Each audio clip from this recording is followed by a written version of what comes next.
the motherfucking wormhole, homie. It's the motherfucking wormhole, homie. Yeah. It's the motherfucking wormhole, homie. It's the motherfucking wormhole, homie. Yeah. What the fuck is up, y'all? It's your boy Andy Savage back with another episode of the Wormhole Podcast.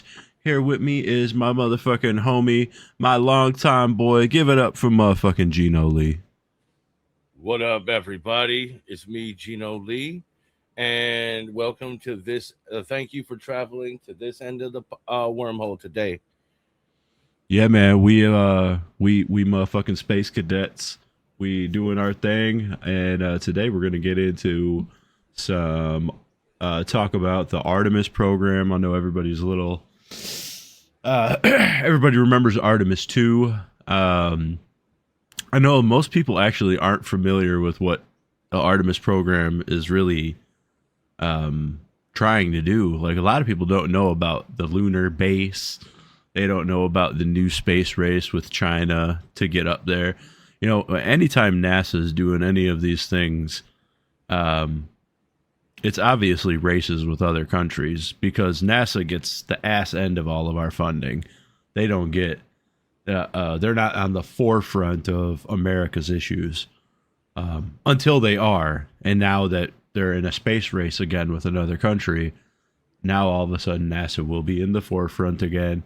And just like the previous lunar race, this one has a little bit higher stakes. This one's not going to be just planting a flag. This one's going to be building a legitimate base. For who the fuck... For what we know, I would say. Because, you know, for all we know, this shit's a simulation. They were never in space to begin with. And we're over here just watching fucking videos that they put on YouTube. And we're like, oh, we're on the moon. The moon might not even be real. Who the fuck knows, right? Yeah. I've talked to some people lately that believe in the firmament theory. I can't. Okay, all right, here. So I used to be fucking strongly against flat earthers and things like that, but I can't discredit it because I just don't know enough. There's just not enough data. The more we find out about like published, not all published science is 100% real. You know, a lot of what is dictated in science is still theorized, but it's mostly agreed upon. And I mean, technically, that's all of our science. It's just theories that a bunch of scientists agree on because we don't have some source that is ultimate fact to let us know, yes, that's 100% correct. You know, it's theory based on trial and error, based on very, very intelligent people, not me. Not love you, dog, not us. You know what I'm saying? Yeah, I know a lot about a little and a little about a lot, but I'm no genius. Yeah, bro. I barely know how to fucking tie my shoes, and I don't even tie my shoes. They've been tied for like 3 months. I tie them every 3 months. So here's the funny thing, right? It's a robust joke, but more of a comment, right? You know, I might be a little bit more trim now, but I was 320 pounds, so I feel like I can still make fat jokes. But I heard somebody was saying like, oh, my mom's so fat that like she ties her shoes on the side still. And I was like, huh? And motherfuckers are like, because they'll put their foot up on their lap and then tie it like that. And I was like, oh, that's a fat person move? I've always been so fat that I'll take my shoe off, fucking tie it, and then slip it on my foot. Like, I tie my shoes on the kitchen table, and then I fucking put them on. Yeah, dude, before I took off some of the pounds, dude, my ankles were so bad. I didn't wear regular shoes. I wore sandals or the buckle sandals or the slip-ons. I didn't wear regular shoes. I was never like that. My fat ass was still trying to wear Jordans and shit. I'm fucking stuffing my cankles into a fucking Jordan. Luckily for me, luckily and unluckily, because it made for a weird body type when I got really fat, but I don't really hold much weight on my arms. So like they've always like kind of held definition even when I was like fatter. So I'm like I have like these skinny but strong arms, and I'm fat as shit. And the same thing with my legs. Like my ankles never really got big. My calves always stayed defined. I didn't put weight there. I put weight on like my thighs, and then midsection. Midsection held it all, baby. I was fucking walking around looking like the goddamn penguin from Tim Burton. Oh man, Danny DeVito. Yep, looking like I'm in a fucking bodysuit with pillows and shit, bro. That shit was reckless. The fucking gut was impressive. You know, I know we got some Trailer Park Boys fans out there, and like I literally had fucking Randy's gut, dude. Randy's gut is impressive, but my shit was impressive as fuck, man. I seen a picture of myself at the beach where I was holding my wife, and it's literally like, here's my arms reaching down at this other human, and there's just this giant belly in the way. And I'm just like, bro, something's got to change. Like, I see this shit every day, so I don't really realize how far it got. You know what I mean? Like, yeah. And then you see some shit that, like that, and I'm like, oh boy. Oh, I get it. I had to make a change, man. And then, you know, I snored a lot back then. I don't snore at all now. Like literally no snoring. I was supposed to go for like a sleep study for sleep apnea, and I never ended up going. I just decided to lose weight because as soon as like my doctor's like, hey, you're really fat, man. You're going to have to go see, I want you to do a sleep study for sleep apnea, and I'm going to have you go to a cardiologist. And I was like, first thing place I'm going is the motherfucking gym. You know, I'm done with this. And then I went into my cabinets, and I literally just threw away all the bad shit. I threw away all the bad shit. Hundreds, like, all bullshit aside, probably like $150 I threw away that day. My wife was looking at me like she knew it was for the best, but she was just like, bro, like, and then we're not going to give it away. Nobody wants open food. You know what I mean? Yeah. Like the fucking open boxes of cereal, all the sugar cereal. I'm a stoner, dog, so them motherfucking late night bowls of cereal, them bitches hit different. And that's the worst for you, dude. It's so bad. Like, not only eating before bed is bad for you, but eating fucking the most sugar-packed, carb-packed bullshit and then sleeping on it. Oh, it's so bad, dude. Yeah, that's the way it was when I had to, before I stopped with the snack cakes, man. I was putting back boxes, and it didn't matter when it was. I would put back boxes. What was the snack cake of choice? Nutty bars, and cosmic brownies. Cosmic brownies, I can be with. Nutty bars, I can do some damage to them. And it was terrible. Like soon after getting rid of those, they came out with fucking Nutty Bar ice cream. Oh, I know. I had some of it. It just to if you haven't had any and you've been tempted, don't worry about it. It's not what's up. It's literally just regular ice cream. You would think it would be like McFlurry style where they would take real Nutty Bars and just crush it up and put it in there. It's not. It's just made to imitate the flavors of a Nutty Bar. Same thing with all the I tried them all of them. The oatmeal cream pie one was pretty fire though. Oh fuck! But I didn't need to know that. The oatmeal cream pies, they have a triple decker one that they sell, and it's like a single. And when I was in prison, I was hooked on snack cakes in prison because, you know, I was working with a limited fucking menu of things I could choose from. So they had oatmeal cream pies, but they were chocolate chip cream pies, and they were chocolate chip cookies. And then on holidays, they sold like special shit, and they sold us like this gift box bag thing you could buy. And it had a big pack of the triple decker chocolate chip cream pies. And Oh God. bro, so fat. I ate that entire box of cakes that night. And that was I think it was a 4-pack. It was either a 4 or a 6-pack of the triples. If you were to add the calorie count and the sugar count and the carbs of all that, which no one did in prison. No one did. You know, like, we are a pure serotonin boost. You know, I don't give a fuck what's in it. You know what I'm saying? Yeah. But if you were to add that up, bro, I had to easily smash 10,000 calories. You know, it's awful, bro. It was delicious though, wasn't it? Not proud of it, but this is why I was 320 fucking pounds. It's 100% delicious.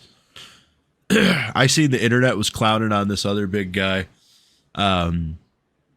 because his go-to snack was buying the bag of the chocolate-covered Entenmann's donuts, and he would pour them in a cereal bowl and just hit them with milk, and he'd eat them like that. And I was like, I bet that's fucking fantastic. But Oh yeah. but when you add the calories and all of that, now, like, bro, you just ate like 10,000 calories. My oldest sister Angie, what she would do, like, we would go places, like, we used to go to soup kitchens back in the day. We'd go to one. She would get this decent sized glass of milk and this like triple of this piece of triple chocolate cake, and break it up into the milk. Dude, I never did it, but oh my God, it looked so good. Yeah. I'm not a big fan of the chunk. The milk is too loose for me to want chunks in it. If you were to break that cake up in a milkshake, but There's I fuck with Fluffy cookies talked and about that. I fuck with cookies in the milk. Oh yeah, that's the Portillo's, the chocolate cake shake. Yeah. Have you Oh God, ever had one? it's probably best that I don't. I live right next to Portillo's.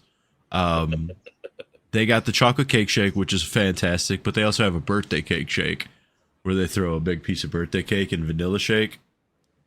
Fucking delicious. Yeah, I don't need to know this. Right next to Portillo's, I have an Andy's frozen custard. So I'm always getting ice cream, and they have like their Blizzard. It's called a Jackhammer, but they have the concrete mixers and then the Jackhammers. Concrete mixers like a Blizzard, and a Jackhammer's the same thing, except that they have like a metal dick thing that fucks the middle of your ice cream cup, and it fills it with hot fudge instead, right in the middle. Fucking delicious.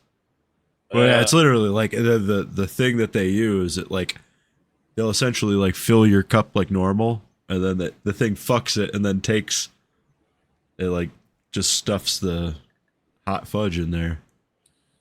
But yeah, it's good, fucking good. I just had one of those today. Happy Memorial Day, everybody. This is not coming out on Memorial Day. Fuck it, maybe it'll come out tomorrow. I got some schoolwork to do, so I'll try to get it out tomorrow. Tomorrow being the 26th. So I hope everybody had a fun and safe Memorial Day. Yeah. Hope nobody lit themselves on fire, either on the grill or on a firework. And if you did, let me come a little closer and let me use you to light this motherfucking Area 420. Area 420. Yeah. and we partying up in this bit, baby. It's motherfucking Area 420. We're getting fucking all types of crazy in this motherfucker. Yeah. And I got my regular non-loaded vape. It's pineapple peach. Oh. Right now I am puffing on a little bit of let's play a little game. What's called What's in the bag?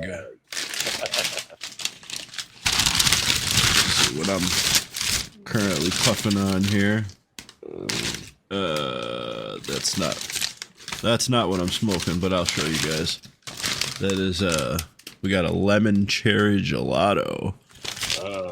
Medium flower, is it say? Premium flower. Premium flower. Oh. That's coming in at almost 30% THC. Fantastic. Good God. This is what I'm smoking on right now. And we're doing a little bit of Citrus Rush. And this one's coming in at a 21%. This is a very good sativa. I wish you could smell it through the speakers. But, yeah, I don't even know if it's camera worthy, but... Oh, it is camera worthy, but the smell is just fantastic. It's fucking lemony fresh, man. Got a little bit of, some of my old buds here. What do we got here? This is... Oh, this was Blue Dream. That's nice. I think I've had Blue Dream before. Yeah, that's a nice little bit there. We got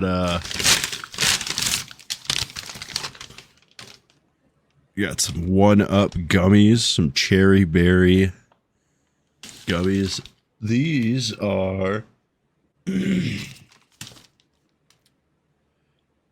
are coming in at 200 milligrams for 5 gummies. So you do the math on that for how much one gummy. You just straight up old man the reading. You were like, I am old. you're not. And then we got the 5-hour D-energies, as I like to call them. This is a fast-acting nano 200 milligram THC syrup. And we got a couple of those. So yeah, all in all, it was a nice little haul.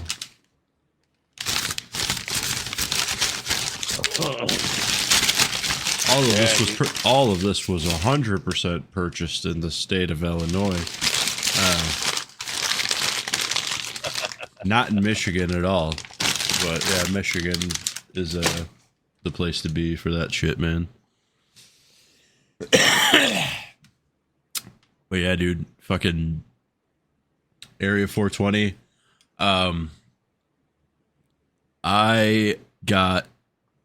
It's just so much cheaper to go to Michigan for anything, man. It's a fraction of the cost out here. Someday, we should do an episode on the history of weed.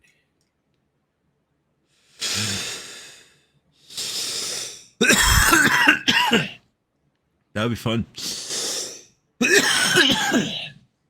That'd be fun. They're actually finding, they just found like an ancient Chinese body that had marijuana on them. And they've also found Egyptian bodies that had marijuana on them and pouches to hold it.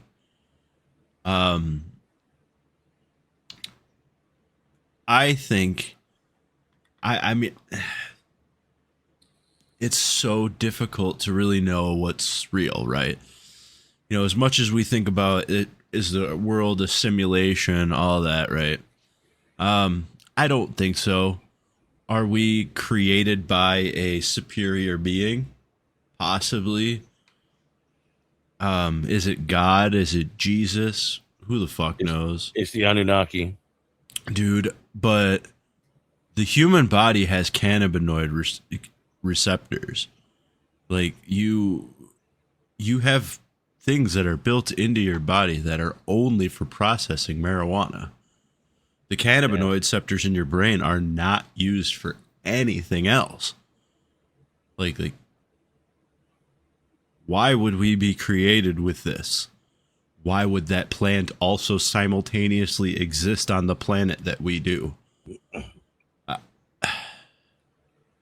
I'm not a scientist, but you have to see what I'm getting at here. You know what I mean? Yeah. It cannot be coincidence, right?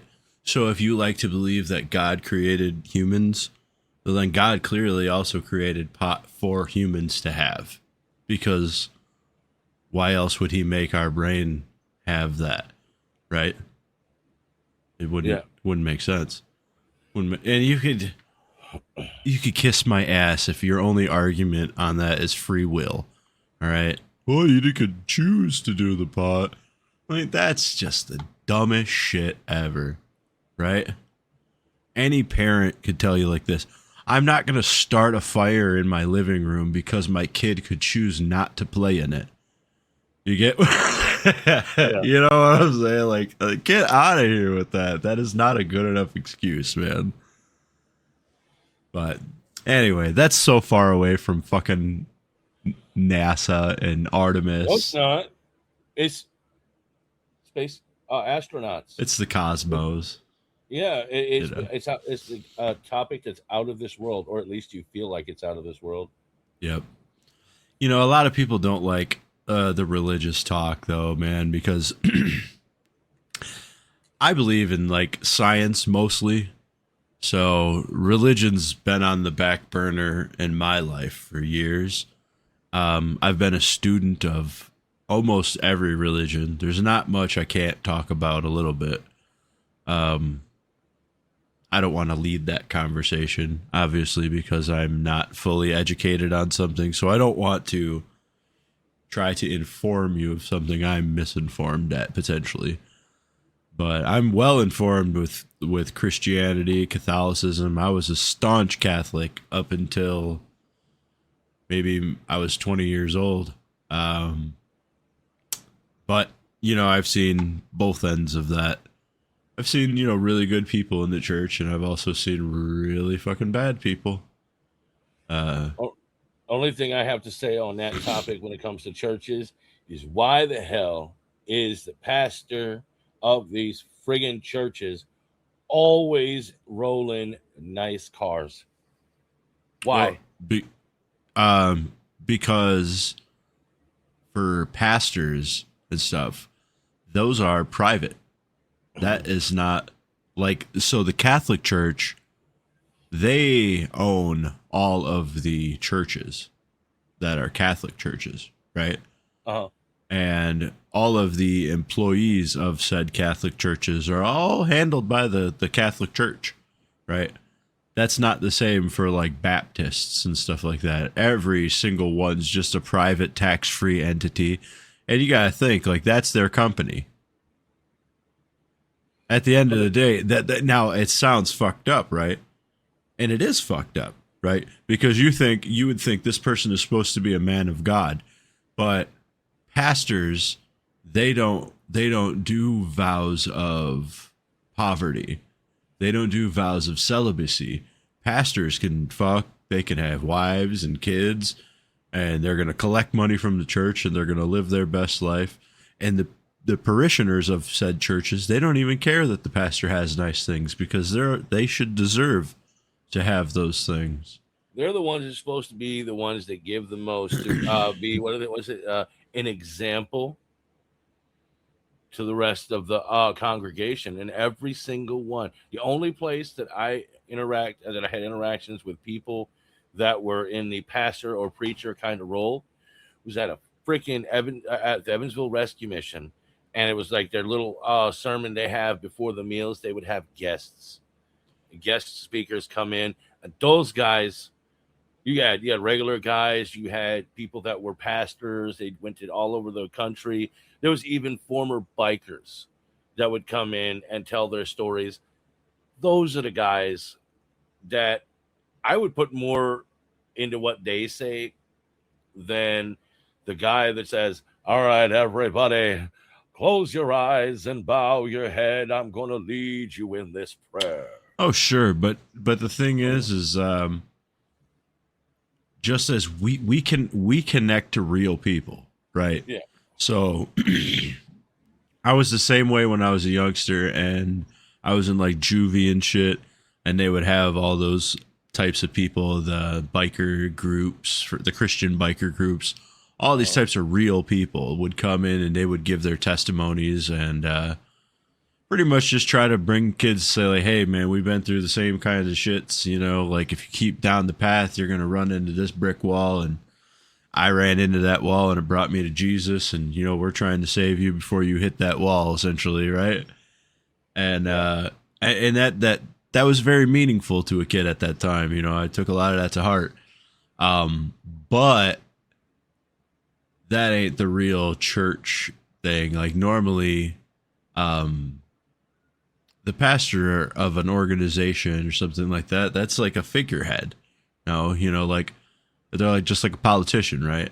I want the best speaker. Doesn't have to be the best person or the best person of character.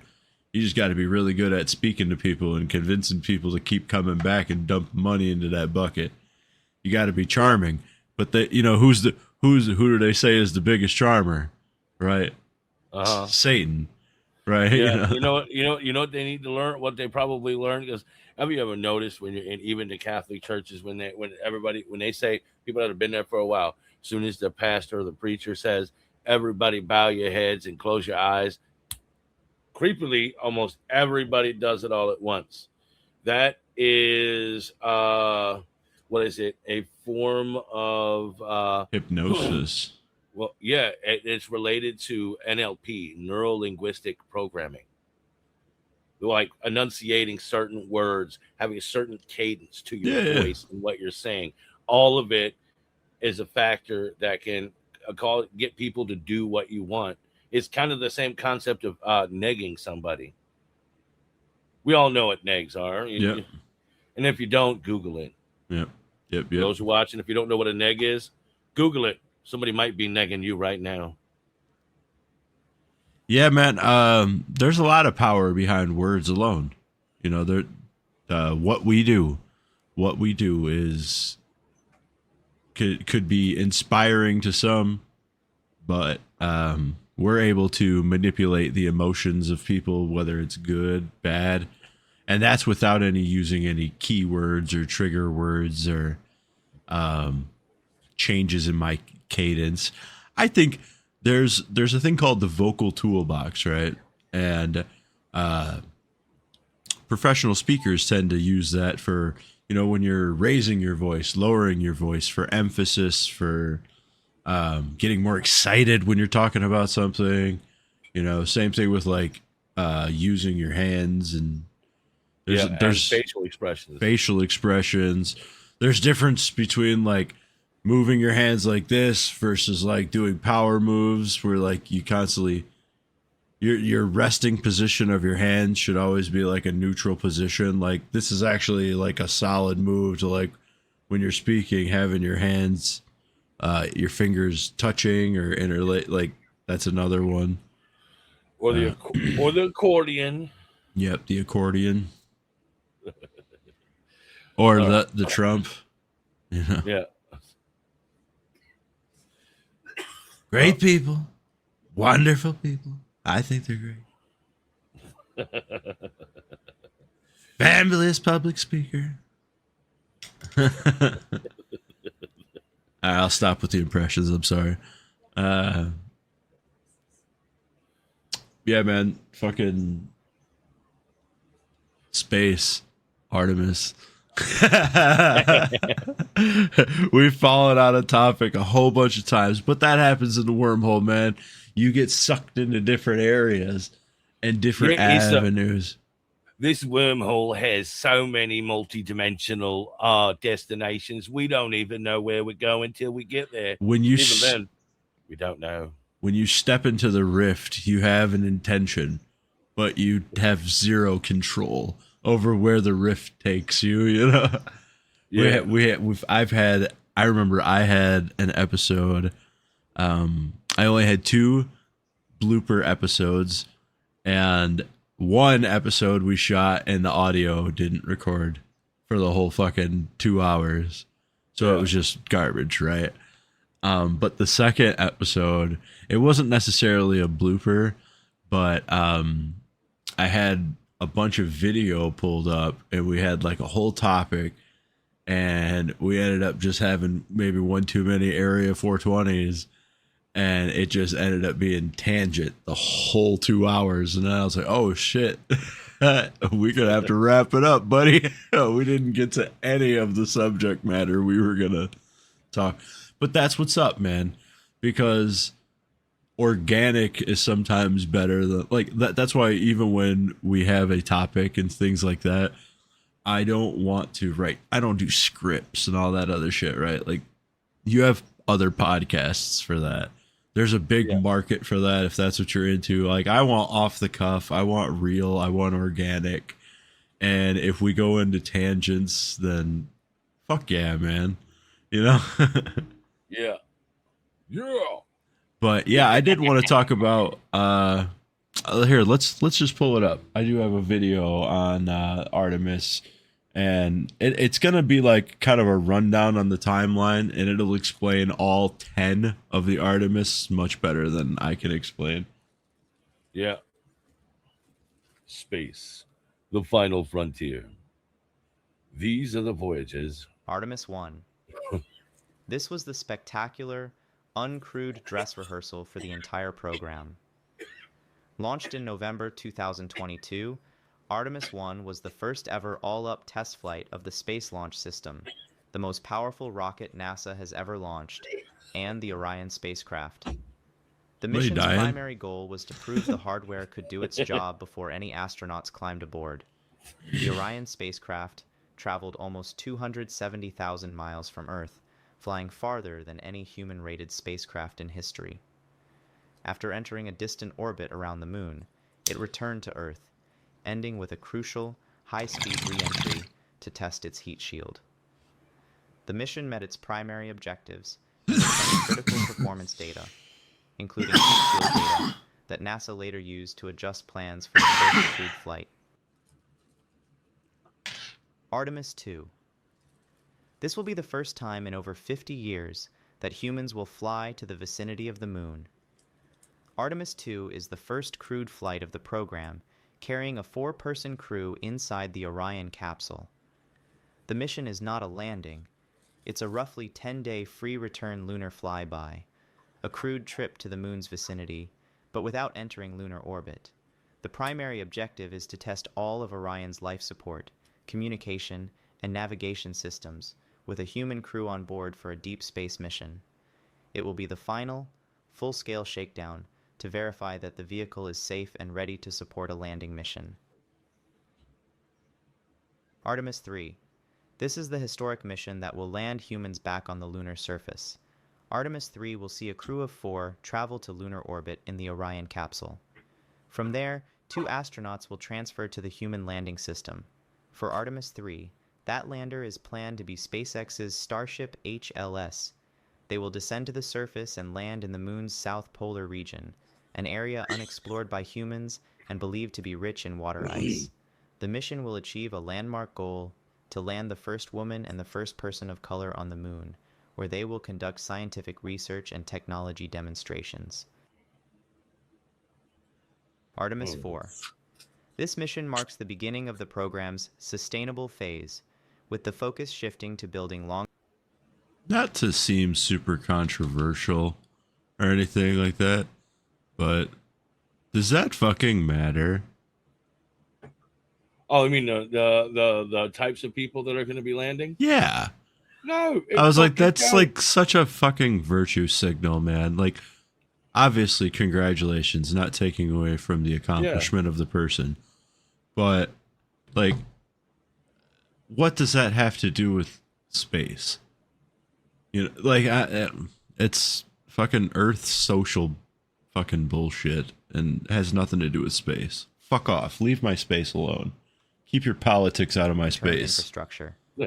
Artemis 4 will be the first mission to use an upgraded, more powerful version of the SLS rocket. Its crew will deliver the International Habitation Module, or IHAB, to the Lunar Gateway, a small minimalist space station that will be assembled in orbit around the Moon. After docking with and helping to activate the gateway, a crew will once again descend to the lunar surface. This mission will prove the gateway's role as a vital staging point and command center for regular lunar missions. Artemis 5. This mission will significantly enhance the capabilities of the lunar gateway and the mobility of astronauts on the surface. Its primary co-manifested delivery is ESA's Lunar View Module, formerly associated with Esprit refueling plans, which adds propellant logistics capability and a major windowed element for Gateway. NASA's published Artemis 5 objectives focus on integrating Lunar View with Gateway and completing a crewed lunar surface expedition using an HLS. The exact flight assignment for specific surface vehicles can shift as hardware matures. Artemis 6. Artemis 6's published objectives are to integrate the crew and science Got airlock that dog with in Gateway 'em. and complete the fourth crewed lunar surface expedition. The crewed Orion spacecraft is planned to deliver the crew and science airlock to Gateway, enabling transfers for crew and payloads between Gateway's interior and open space. NASA has not published a mission-specific surface timeline like a multi-day rover traverse for Artemis 6. What's public is the Gateway assembly milestone, and that the crew will conduct a lunar surface expedition using an HLS. By this point, Gateway is intended to function as a true staging node, a place to dock, transfer crew, and prepare landers and payloads between Earth and the lunar surface. Artemis 7. NASA has not published an official mission-numbered plan that Artemis 7 is the start of a permanent outpost. The Artemis Base Camp idea is a longer-term concept for later sustained surface operations. NASA has not publicly assigned first surface habitat delivery to Artemis 7. Base camp elements like a surface habitat are part of the broader concept, but the exact sequencing by mission number is not publicly baselined. The crew will be tasked with landing near the pre-positioned hardware, deploying the habitat, and bringing its core life support systems online. This mission is less about exploration and more about construction, establishing the first true foothold for a long-term human presence on the moon. Badass. Artemis 8. NASA has not published an official description that Artemis 8 is the first mission to use local resources. In situ resource use is a long-term Artemis goal, but it isn't tied to a specific numbered flight in public documents. This crew will be the first to inhabit the surface habitat for an extended period, and their key objective will be to deploy and test the first in situ resource utilization pilot plant. This groundbreaking experiment will be the first attempt to extract resources, such as oxygen and water, from the lunar regolith. A successful demonstration will be a game changer, proving that future missions can be sustained with local resources, dramatically reducing their reliance on Earth. Artemis 9. This mission will deliver the next generation of surface mobility and dramatically expand humanity's exploration range on the moon. NASA has discussed pressurized rovers as part of future sustained lunar exploration concepts, but it has not publicly assigned first pressurized rover delivery to Artemis 9 in an official mission description. Unlike the open-air LTV, this will be a large enclosed vehicle that serves as a mobile habitat and laboratory, allowing a crew of 2 to undertake multi-week-long scientific journeys across the lunar surface. This vehicle will enable exploration of distant craters and geological features that are hundreds of kilometers away from the base camp. Even if the exact rover debut isn't locked to this mission number, the broader direction is clear: longer traverses, wider science reach, and crews spending far more time away from a single landing site. Yo, that takes some balls. Oh, yeah. Like, going out in that little ass rover that's a pressurized cabin, and then, like, you're in there without a suit on. So, like, if anything fails, you're on the motherfucking moon, dog. You're fucked. Like, that's it. Life's over. You know, like, instantaneously. If anything in that cabin, if it loses pressurization, you're gonna die instantly. Oh, yeah, dude. Fucking popsicle. It's over with. Or if it loses power, you know, you're dead, right? There's no one. yeah. There's no one up there to save you. you're in the only rover. I'm pretty sure they're Yeah. not going to make two just in case the other two at the back need to go help you out. Not unless there's already someone there. Yo, man, these first scientists that are going on to these, I mean, astronauts at whole, like, it takes nuts to get on a rocket that's got to blow into space, right? Yeah. Especially with, you know, we haven't had many recently, but they had a few of those. I think one of those Apollos didn't go off. I think 11. It like blew up and shit, and like everyone 12. died inside. Something like that. It happened before my time. But you know, it's always just a bunch of dumb hillbillies strap them to a rocket and send them to fucking space. But you know, Yeah. Hey, you ever notice? This could probably wait, but you ever notice? I've seen theories about. We went to the moon. Supposedly went to the moon in the 60s. yeah. Why the hell is it taking so damn long to go back if we had the tech then? No, don't- so that's where the space race comes in. We can do a pause.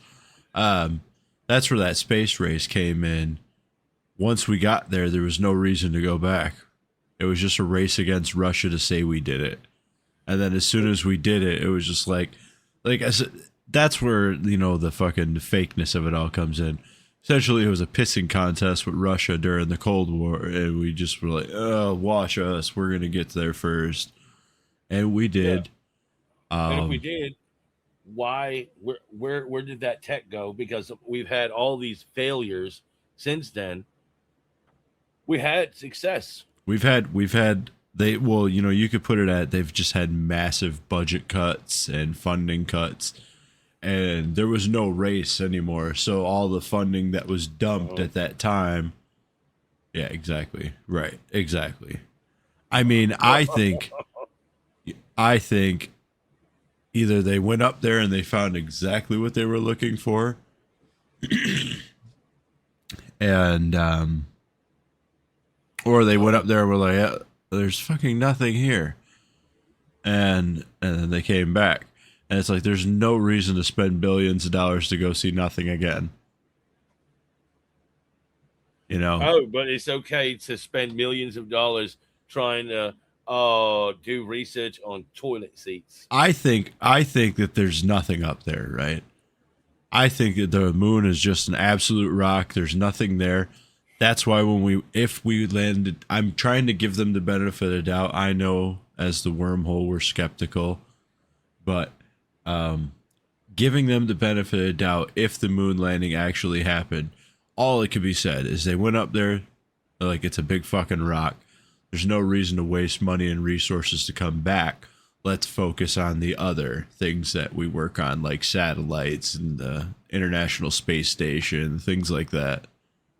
Then why, if there was nothing there, why did they essentially put, an observation post there? What are they observing for? What are they watching? I don't know, man. Other than they say that the planet is weather, the stuff in space, but that doesn't seem to be something that you should spend all that money on. I think that they might be keeping an eye on something. It's possible, man. There's I am a firm believer that a lot of what they're going to be publishing publicly about this Artemis program is going to be bullshit. Because we're not just doing research on the moon. They're going back for a purpose, right? If there was things on the moon to be researched, we would have been doing it the first time we landed. We'd have been working on it since. We've created a weapon that we could put on the moon, and we want to be the first ones to have it up there. Yeah. That's exactly what it is. And they would never fucking tell us that it's there because it defeats the purpose of the weapon. And then there's also that possibility. The reason why they've taken so long to do it is they couldn't research it back then because they didn't have the technology, or they didn't know how to use the pilfered technology. It could have been, man, but it also could have been, if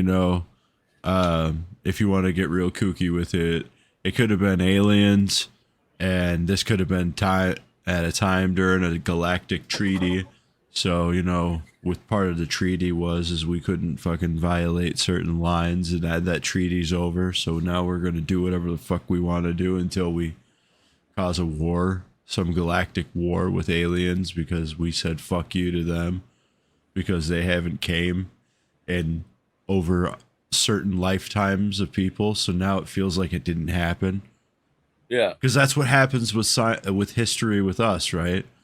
After about 200 years of something happening, it almost feels like it's just history, right? Like it doesn't feel like it actually fucking happened. Something that happened in your life. Shit, I have things that happened to me and like when I was a teenager that I feel like didn't actually happen because it was so long ago, Oh, yeah. But I can only imagine, how much history just gets lost like that. And then, or just loses its credibility.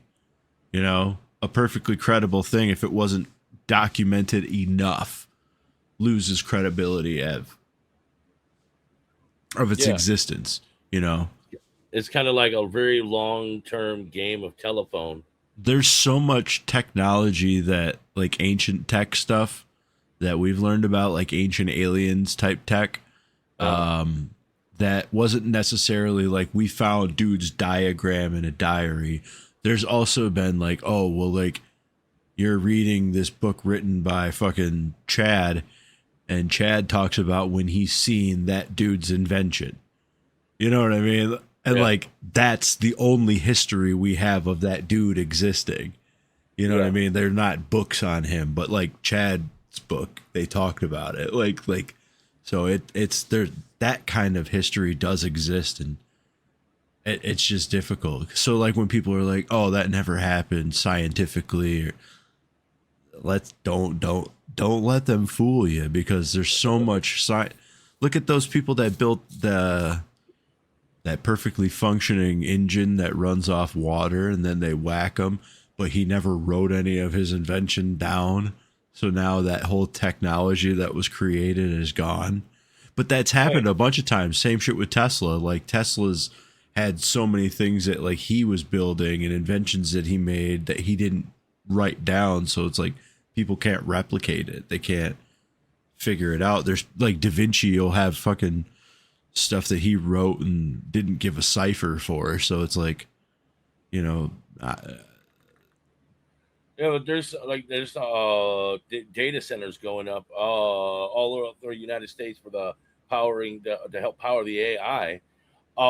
That sounds like they use some of what you were just talking about, that water-based fuel system. That sounds like they're utilizing something like that. It doesn't sound like hydro turbines or water turbines that they're going to use. It sounds like they've got something they've further developed somebody's pre-existing tech. Yep. It's possible. Yeah. Let's get back to it. Yeah. Artemis 10. NASA's long-term strategy is to use Artemis to learn how to live and work on another world as preparation for Mars, but there is no official public mission description defining Artemis 10 as a Mars dress rehearsal. With the gateway fully assembled, the base camp operational, and both pressurized and unpressurized rovers available, the crew of Artemis 10 will conduct the longest surface stay to date. That makes sense. Potentially lasting for several months. Later Artemis missions are intended to increase capability and experience for long-duration exploration, but NASA has not published a definitive, mission-numbered plan describing Artemis 10 with that level of detail.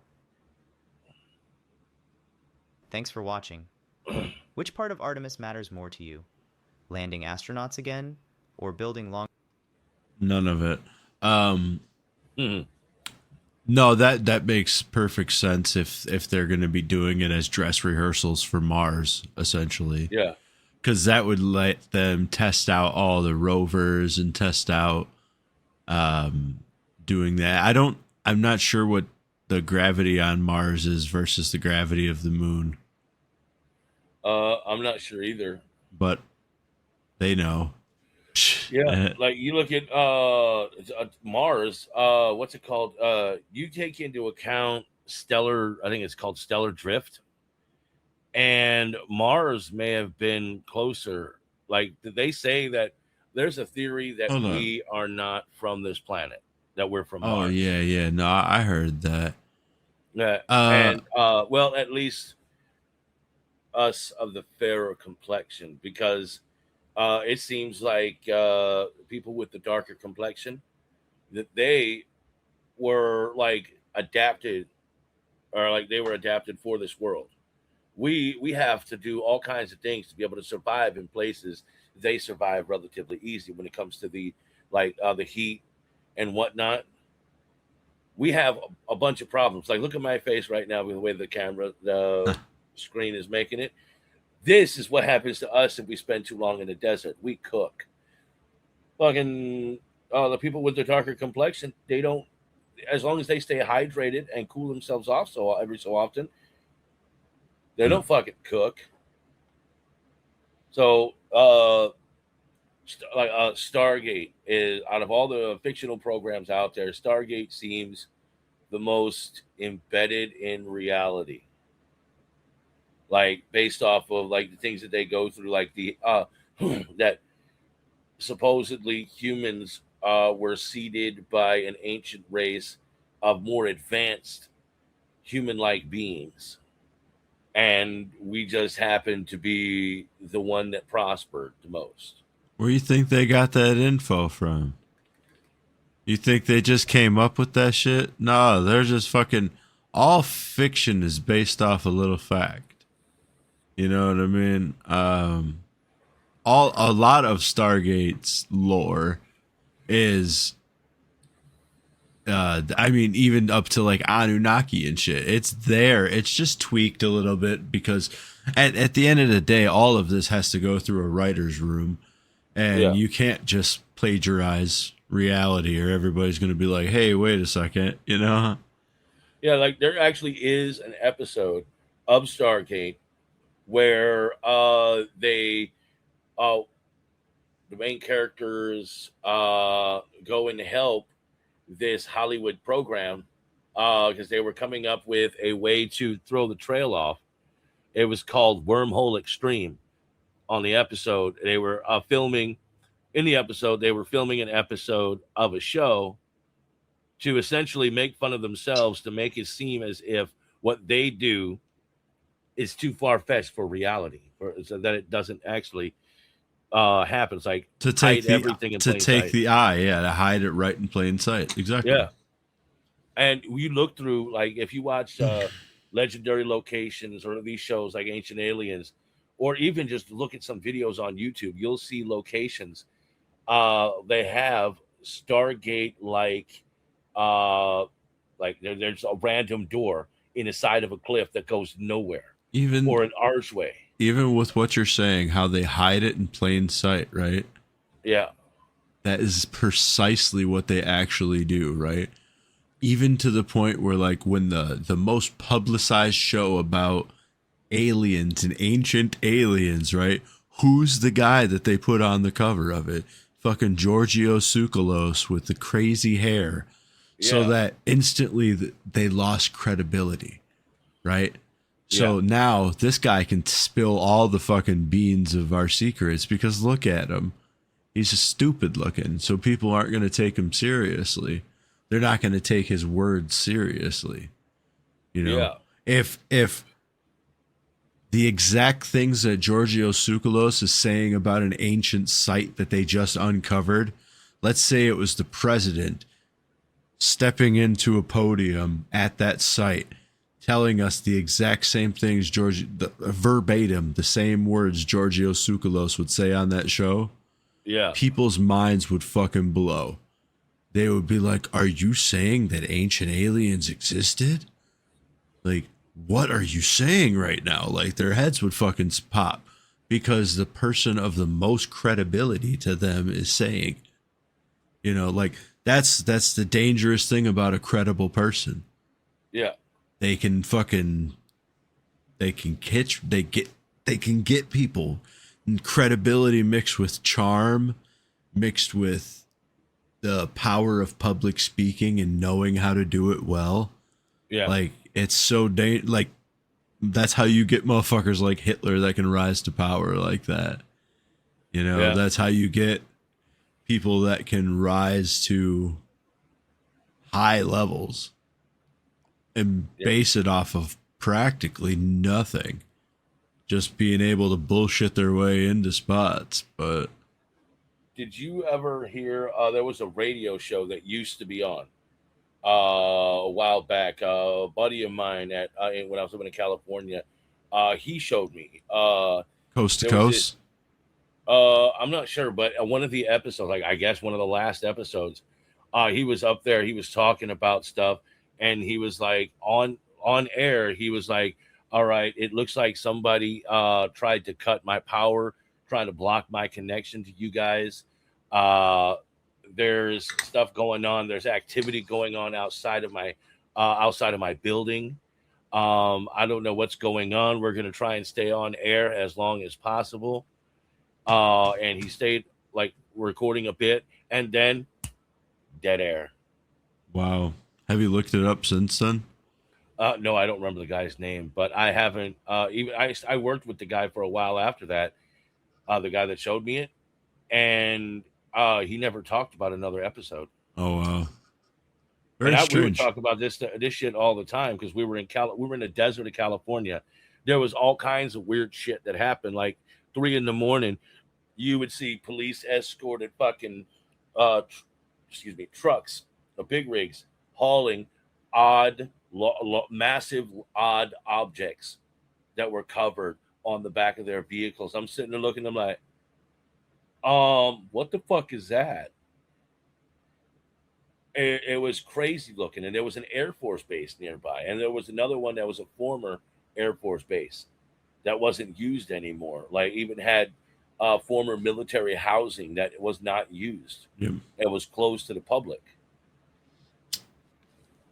It makes you wonder what they were really doing there. And Very that was cool. one of my an experience I had there. I was roommate Charlie. We were sitting outside.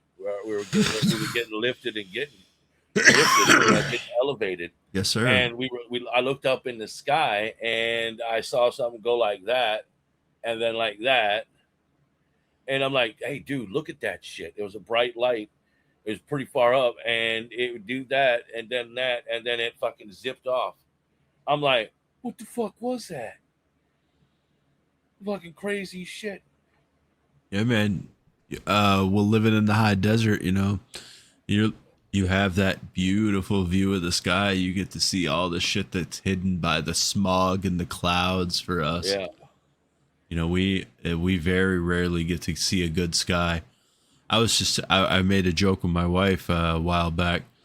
I was like, you know, we planned a trip to New Mexico because there's a state park out there.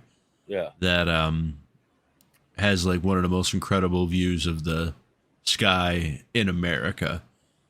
Yeah. And just like being able to see all of that, it seems fake. When I've seen like actual photos of the sky that people took out there with like very professional cameras, it looks fake compared to the sky that we grew up seeing. Yeah. You know, like I've never seen the sky look like that. So The only stars I've constant like out here, not so much when I was living in Chicago, but out here, I've almost always been able to see the full constellation of Orion. oh wow. Yeah, like every time, like I would be walking at night, I look up, there he is. Very cool.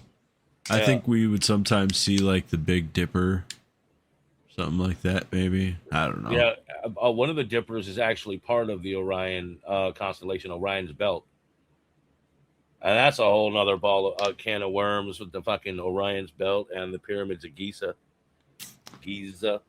And the Men in Black. Ugh. Isn't that where? Wait, we got to be politically correct. The people in black. Oh, we don't got to be, but No, I'm talking about the MIB, man, from the movie. oh yeah, And it wasn't like Wasn't that cat holding the galaxy, but the galaxy was in Orion's belt? Yeah. They were looking up here, and it was actually down here on a cat named Orion. Yep. Fantastic movies. Yep. Fantastic, man.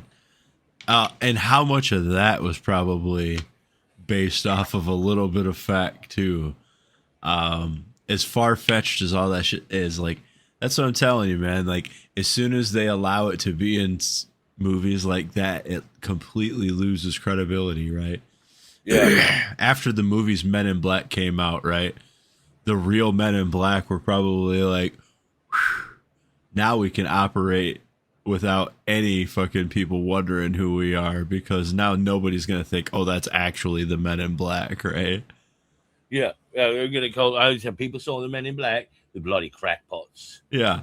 Yeah. So now even the Men in Black, they're like, people are going to be like, oh, no, that's definitely not the Men in Black. Yeah. They, you remember the movie Paul, right? I actually, the one about the little alien, I never seen it, but I have heard of it. Yeah. Fucking rude. Dude. That's the next movie you should watch. Paul. Fucking watch that. Yeah. Afterwards, you'd be like, because Paul, what he talks about, because he looks like a gray, what he talks about at some point is like, he's like, you look at all of these images of extraterrestrials and whatnot in different varieties of media, comics and whatnot. He said that it was trickle down to get the population used to the idea of what these aliens or these beings look like, so that at some point when they show up, they're not gonna freak out and blow their fucking heads off. They're gonna be like, okay, I've seen stuff like this before. They're gonna get scared, but they've already gotten used to it by the trickling down of the imagery. Because they said they were using Paul, like all those images of the Greys were trickle down of him, and all of the technology. Like, you even look back at a certain time, we had a fucking big ass boost in tech. Right. Out of nowhere, it went from here to here. Yeah, yeah. And they didn't really explain it. They're like, we figured something out. Yeah, like there's no explanation at the massive jump in tech just by the invention of a fiber optic. Like, yeah. Yeah, dude, but stuff like that, like in that movie, Paul, like in other ones like it, it's like that one there explains it. And they explained it in a way that you wouldn't fucking think it was real, because it's got fucking Seth Rogen voicing an alien. And you got Simon Pegg and Nick Frost, I think. And they're the ones who discovered. They're like, oh, those bloody idiots. That stuff can never be true. Yeah, I'm gonna have to check it out. Sounds interesting. Yeah, and they go to what's that mountain? It was in Escape to Witch Mountain. That's where they end up having to go to, is that fucking mountain that looks like a giant tree stump. Kilimanjaro? No, it's in the United States. Oh. It was in the all the movies of Escape to Witch Mountain, even the one that came out more recently with The Rock. Don't go into the pimped out fridge, Jack. Never seen it. Well, you look up that movie. Yeah, sorry, dude. You look up that movie and you'll see the image of that mountain. Once you see that image of that mountain, you'll be sitting there going, okay, I get it. I know that mountain. Okay, very cool. Because it's depicted in a lot of stuff. And it's supposedly got a lot of activity related to it. Mount Olympus? Not that kind of activity. More like the image in the Wormhole podcast, those guys up there next to the astronauts. Yep. I think it might even have been in Close Encounters of the Third Kind. Very cool. I'm gonna have to check that out, man. I'm gonna definitely see the Paul, because I like I used to like Seth Rogen. He got a little cunty now. I don't know. He's just a little too political and all that shit, you know. I don't Yeah. care. I literally don't care what, like, I'm not a fence rider. I don't care what you're on side politically. Like, if you're a little too political one side or the other, I just kind of lose interest in you. You know, like, you were funny. Be funny. That's your thing. Like, I don't know. Shut the fuck up, right? Like, that's why I don't like being political on the wormhole. Like, I'm not smart. I'm funny. You know? Yeah. Usually you're not both. I don't even think I'm funny. I'm probably a fucking idiot, but I at least got enough money to run a podcast. Yeah. Are you eating a gummy? I am not. I'm in a fucking nicotine pouch. Putting me on blast. Oh shit! I didn't know, sir. Sorry about that, mate. Putting me on blast, son. Well, that's what you get there, buddy boy. Yeah, I need a little bit of a boost in the cognitive side. It's late and it's been Memorial Day, so I've had a long day. Yeah, you were doing a little sippy. Yeah, I had a few earlier. Only I had a couple of Trulies. I like to keep it very simple. I don't like beer anymore, and I don't really drink shots or drink hard liquor. I barely ever drink. That's like the second time I've drank all year. Yeah, unlike back in the day. Good God. I would drink daily back in the day. Oh shit. Oh no, dude. At my spot, at my house, man. Oh my God. Daily. Dude. Fucking how didn't we used to like kill a gallon in 2 days? Yeah, but we were also washing away demons. Yeah. And But now, we did it smartly though. At least we didn't do it before a certain time, and we always made sure we got shit done before we got wasted. yeah, if only I decided to drink water also. That would have been smart. I don't think we ever drank water. Only if it was it was related to a certain little round thing that makes you happy. Yeah, no shit, right? Oh, we always we made it. We line that shit up. We'd have the water, the drink, or the juice. Occasionally, the Jolly Ranchers. We'd have it all set up so that when we were FUBAR, we didn't have to go. Where the fuck is it? Where the fuck is it? Even that, dude. I tried rolling a blunt, fucked up on that shit. I had somebody else finish it because I couldn't do it. You I can't. was so fucked up. It's hard to be rolling when you're rolling. Yeah, Yeah. there was one time though. I rolled this. I was starting to feel it, and I rolled this thumb-sized fucking joint. Yeah. It was like that big around, and fucking I lit that shit a little bit later when I was fucked up, and dude, that shit tasted like I had put sugar in it. Yeah, you don't party in the festival scene like your boy still.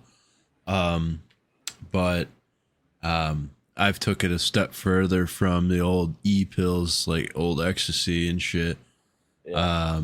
Dude, I like straight Molly, and Molly's the best drug ever. It is what it is, right?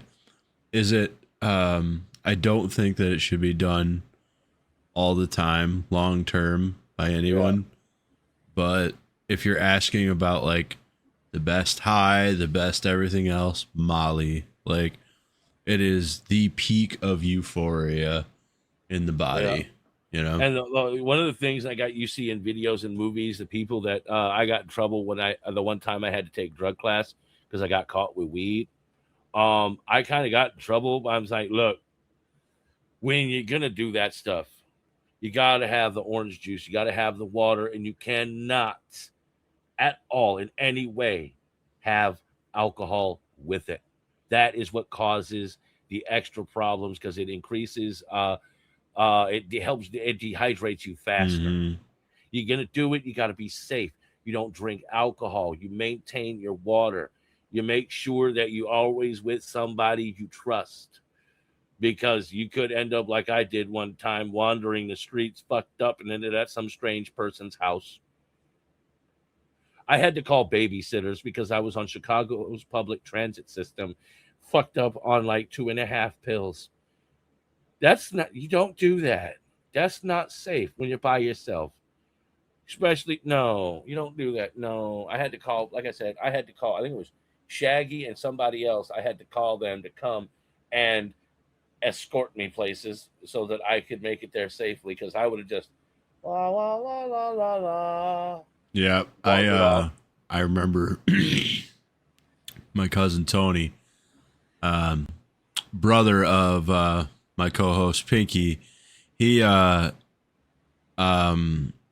me up. He was tripping on acid, and he called me luckily when his trip started. Yeah. And he's like, "Hey man, I need you to come pick me up." And he gave me his location. And I was like, "All right, man, stay there." He didn't fucking stay there. And then he started tripping hard. So then I'm trying to find a man that's tripping fucking hard. And then I finally found him pushing his fucking bike. And I fucking get him in the car. Shit, and he is fucking tripping, boy. He's having a good time with me now that he's safe with me. But man, was he fucked up. And it was like trying to get information out of a fucking rock. Man, you know.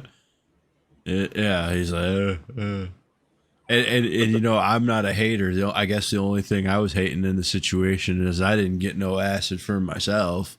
Like, what the fuck, man? You should have brought some for your boy. Look out for me while I'm coming to look out for you. But that wouldn't have ended well. Then we both would have been tripping, and it'd have been a nightmare. You would have ended up flying a spaceship instead of driving a car. That's why I like to keep it at the festival situations only, because the greatest thing about tripping at a festival is, you can't really get lost. You know, and when you're with Jugs, you know, that's family, man. Ain't nobody gonna fucking. I mean, hopefully you don't get raped, but whatever, right? Yeah. No, I'm just kidding. Dude, that's one of the things that worries me about if I ever went to one of those kind of things, and somebody gave me something and I actually took it. I'm worried about what the fuck I would do because I know me. On shit like that, yeah, I'm gonna do something stupid, and I won't remember doing it. And you're at but at the gathering of the Juggalos, everybody's doing that exact thing. They're gonna do they're all doing something stupid, and they're barely gonna remember it, and that's the whole fun of it, right? And then that's also why now I don't document the gathering. I don't document other people's gatherings. I have documented some things. I do fun things, right? Last year at the gathering, we did a thing called Juggalo Cribs. And I obviously went up and I asked consent of everybody that's in the area. But I looked at the coolest campsites. The campsites, people really fucking set it up really cool, right? Yeah. And with everyone's permission, you know, I was just like, hey, man, it would be cool if we just shoot a little thing. And like, I just do a couple clips of that shit. Just pretty much. Like, I want you to garbage it up. Like, not garbage it up, like, ham it up. Like, don't be like, oh, dad about it. Like, be a juggalo about it. You know, you don't got to fucking not be yourself. You know, don't dress it up for TV or nothing like that. You know, be yourself. Yeah. I was like, the reason why I always asked consent is I also told motherfuckers, like, if it's going on YouTube, right? So if there's something you don't want to be seen around, now's a perfect time for you to just put it up. You know what I'm saying? Yeah. Like, I party too. Like, it is what it is, right? I don't want everything on camera, right? So give you a moment to do that. Most people are like, I don't give a fuck, right? And but it's never anything crazy, you know. Yeah. And I'm not a fucking dickhead. I'm not gonna put the camera on that kind of shit and like make you look bad, motherfucker. Nah, never that. We're fucking family, motherfucker. We're gonna have fun, you know? It's all about having fun. It's just like, I'll highlight like, oh, look how they had these fucking canopies connected and this tarps being all fucking cool.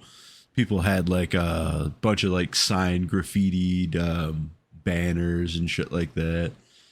You know, things like that. Creativity. That's what we're focusing on, and mostly like just chopping it up with people. And I don't do on the spot fucking man on the street interviews and shit like that. Like, that's some fucking whack ass YouTuber shit. I ain't with that. Like, most of the shit we shoot is like content just from our camp also, because we just like to have fun. So like documenting that fun that we have is also fun. Yeah. But- are you looking forward to what's it called? That's next month. Next month, Starved Rock. Oh yeah, man. I always look forward to Starved Rock. Starved Rock's one of my favorite places in Illinois to go to. It's gonna be good fucking catching up with you in person again. It's been a while since we've seen each other. What's it been like? What? 20? 20. Oh, yeah, about 20 years 20? since we actually see each other in the same place at the same time. People might trip out going, Yeah. what's going on? Wait, what? Did we just enter a rift? Yeah. Hey, if we can find a way to get that special effect and put that on like we're walking out of rifts, That'd be that cool. would be fucking cool as hell. Like, oh shit, how'd we get here? That'd be cool, man. I really can't wait until I get access to a lot of these more expensive programs. I personally just can't afford that kind of shit. But with school, I'll be getting access to these like programs as I get that curriculum added. But yeah, I'm excited for that for sure, because of course I'm going to be utilizing it for this in our platforms. And I'm just building my knowledge, man. If you watch the wormhole from the fucking very, very, very beginnings, like, man, we've just made so much leaps and bounds with sound quality, video quality, learning technology, and it's all just been a wonderful fucking learning experience for me. It's given me something else to fucking lock in and obsess about. Yeah. And that other thing's coming soon too. What's the other thing? Oh, the family reunion thing? Well, The Hog that Rock? too. Yeah. Wait, that's the one. Oh no. Apparently, Bobby Doe or Shaggy, Yeah. wants me to go to that show that's in, I guess, September, or the family reunion thing. He wants me to go there. He said he can get me FaceTime with ABK. Oh, nice. Oh yeah. Oh well, then there's that. Are we going to be? I don't know if we want to do this. Talk about this on this, but what's that other one? The one in October, his birthday. Oh, his birthday party at Carl Savern. Yeah. We're gonna go. Yeah, we're I'm gonna going. go. I'm going. We're gonna do those things. Yeah. All right. Yeah, keep it in my head. And it's the other thing. The quest is going to be beginning soon. Very good. I'm very excited about that. That he's going to be getting his podcast rolling. Very excited. Very excited to see. I've been fucking giving him all of my knowledge and letting him fucking grow. And I want to see what you've blossomed into. Yeah, and it's this fool's fault. He got me stuck on this shit. Yep. It's all his fault. So whatever happens when the quest begins is his fault. And if you become a millionaire, man, I don't even just like get me a nice mic or something. Yeah. Dude, I don't need royalties. Just send me a care package. Oh, dude, I plan on shouting out the wormhole on there all the time. This is where I still plan on being on here too. I'm when school really, really kicks in for me, I know it's gonna be a little bit less of. I don't want to fall off again, because I did fall off a little bit during the holidays. I fell off for like a couple of weeks, but you lose momentum even just with a couple of weeks, So I really don't like to lose momentum. I might not be fucking making a million fucking clips and being on social media like that when I'm super duper busy with school. So anybody hits me up about the pod and shit, don't just send me a message one time and then leave it in my inbox. And if it doesn't ever get read, you just left it there. Like, I get a bunch of like bullshit messages all the time. I have a million fucking unread messages, mostly from like bots and all that shit. So like, shoot me another message. Show me you're a real person. If you did send me a message and I didn't respond, I'm pretty good at responding. I'm just giving myself that backup of shoot me another one, and I'm sure you'll fucking put yourself up there, and I'll see you.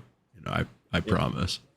Dude, just now when on my screen, at least it probably didn't show on the viewers, for the viewers that see this, it pixelated some, and you look like a fucking alien. There is an alien. No, you look like your eyes, like made it seem like your eyes were like coal black, and it looked like you were a fucking alien in disguise.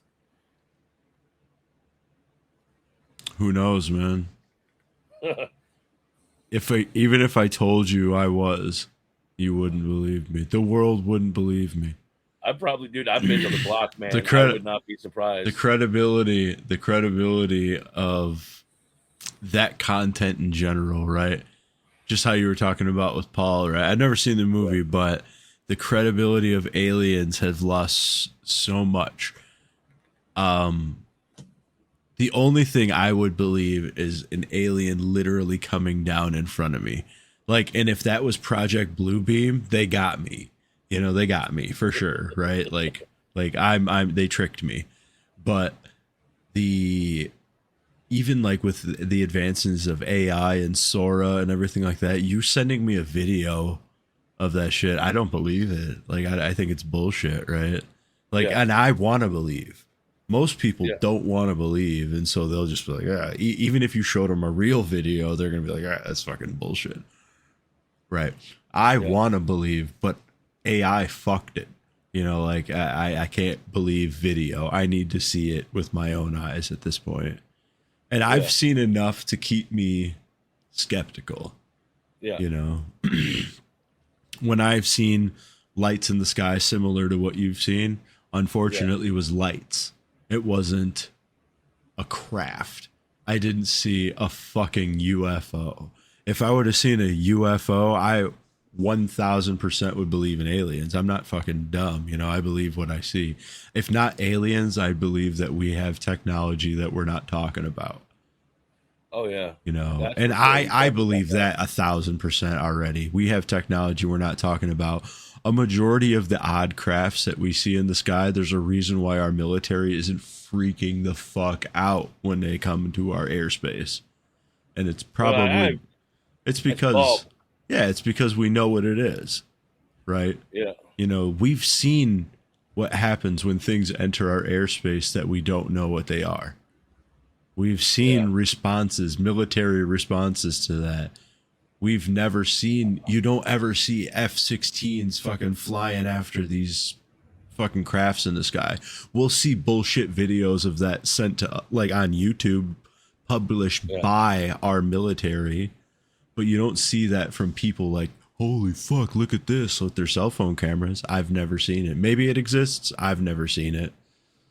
I think one day we should do an episode about the Battle of Los Angeles. The Battle of Los Angeles is cool as fuck. I would love to do that. Yeah. Yeah, the movie or the thing it was based off of? No, the thing it was based off of. I've actually never seen the movie. Who the fuck fires that many rounds at a balloon? Yeah. You know what else still kind of blows my mind? And we talked about it in an old podcast. I think me and Pinky talked about it. But remember all those drones, those big ass drones that were like SUV sized and stuff? Yeah. They still have never said what those are. Yeah, it just fell off of social media. Completely fell news. Off. It's just like, oh, it happened. On today, we're going to look at this little doggy that can do backflips. Yeah, no shit, man. It like, here, let's have you look at this. What virus came out at the same time as that? Some like, variant of COVID, I'm sure. Yeah. Or a fucking bird flu, or now we got hantavirus that shrinks your penis. Did you see that?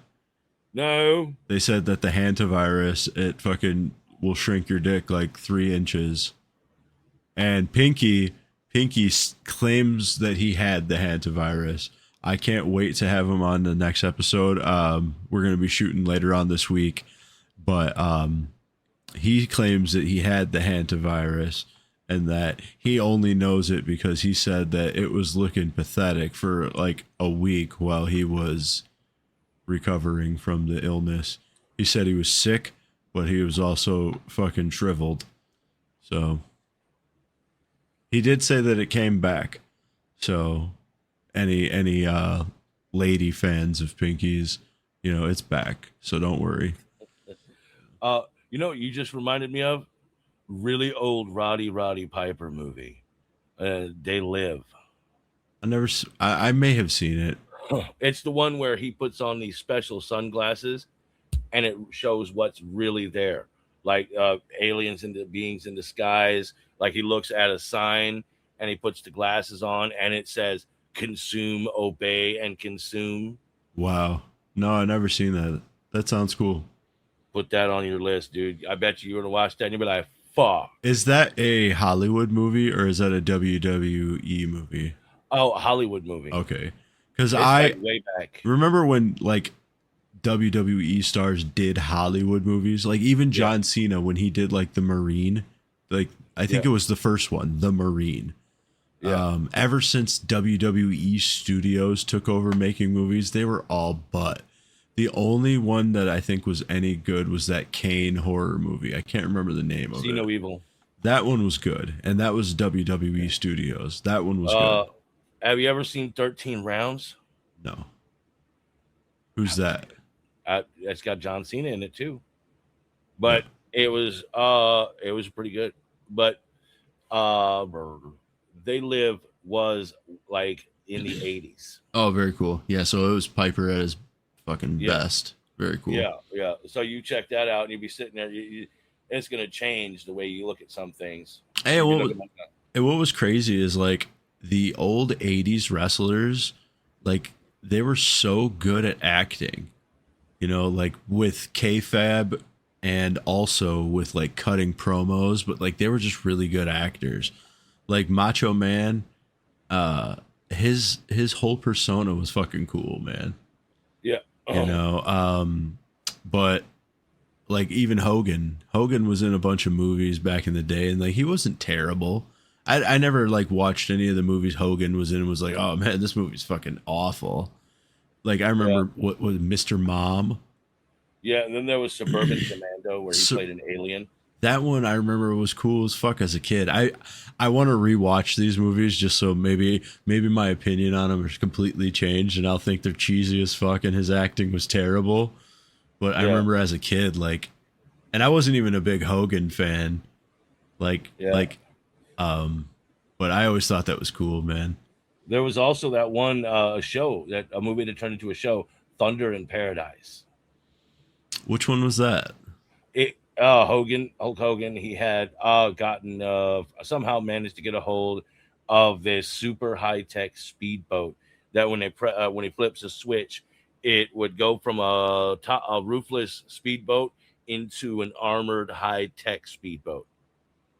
Like it would come out and you get fucking screens on there, and it was super high-tech. Thunder in Paradise. I'm gonna add that to the list too. Very cool, man. Yeah. Yeah, and then I'm trying to think who Sonny Liston, R.I.P. He was Debo,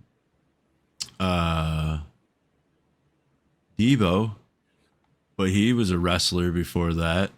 Yeah. He was a big time wrestler before that. And he was a great actor. He ended up being a great actor.